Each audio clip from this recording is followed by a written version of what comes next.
जो भारत सरकार के धरती आबा बिरसा मुंडा के जन्मदिन यानी 15 नवंबर को जनजातीय गौरव दिवस मनाने के ऐलान के बाद झारखंड में पक्ष विपक्ष में मिलीजुली प्रतिक्रिया आ रही है। जहां बीजेपी से जनजातियों के लिए गौरव का पल करार दे रही है, वहीं कांग्रेस इसे राजनीतिक तिकड़म मान रही है। रिपोर्ट आपको दिखाते हैं। को जनजातीय गौरव दिवस के तौर पर देश मनाएगा। केंद्रीय मंत्रिमंडल ने यह ऐलान किया है। झारखंड में इस मामले पर बीजेपी ने कहा है कि इससे देश भर के जनजातियों को सम्मान मिला है और इससे आदिवासियों के प्रति प्रधानमंत्री का प्रेम झलकता है। राज्यपाल को उनके अधिकारों को बताते हुए हम लोगों ने अपना स्टैंड और भारतीय जनता पार्टी और अनुसूचित जनजाति मोर्चा ने साफ तौर पर लिखित रूप में हम लोगों ने जाकर के उनको दे दिया है और शायद वह केंद्रीय स्तर पर भी पहुंचा है।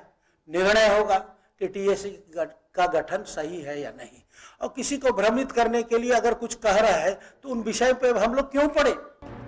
दूसरी तरफ कांग्रेस और जेएमएम ने केंद्र सरकार के इस फैसले पर कहा है कि जनजातीय गौरव दिवस की बजाय यदि केंद्र सरना कोड का उपहार आदिवासी समाज को देता तो यह आदिवासियों के लिए गौरव की बात होती। ये उनके पहचान से जुड़ा हुआ मसला है। जो राष्ट्रीय स्तर पर अब जनजातीय सम्मेलन किया गया, कोई एक ऐसी बात इन लोगों के द्वारा नहीं कही गई। 5वीं अनुसूची पर तो चर्चा ही नहीं किया। अब क्या आदिवासी की बात करते हैं। शरणा कोड जैसा मामला पर आप चर्चा तक नहीं की, जबकि चुनाव में, राज्य के चुनाव में आपका एजेंडा था। तो स्वागत योग्य है ही, लेकिन उससे भी बड़ा जो स्वाधीनता का पहला संग्राम 1855 का संथाल हूल, वो शायद अभी प्रधानमंत्री जी को याद नहीं, क्योंकि अभी यूपी का इलेक्शन होना है और हिमाचल में जिस प्रकार की शपथ मिली है, अचानक से यहाँ अनुसूचित जनजाति कार्य समिति की, राष्ट्रीय कार्य समिति की बैठक होती है।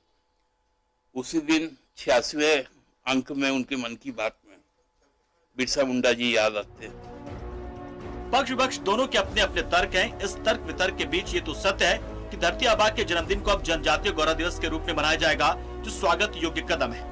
न्यूज़ 11 भारत के लिए रांची से राकेश की रिपोर्ट।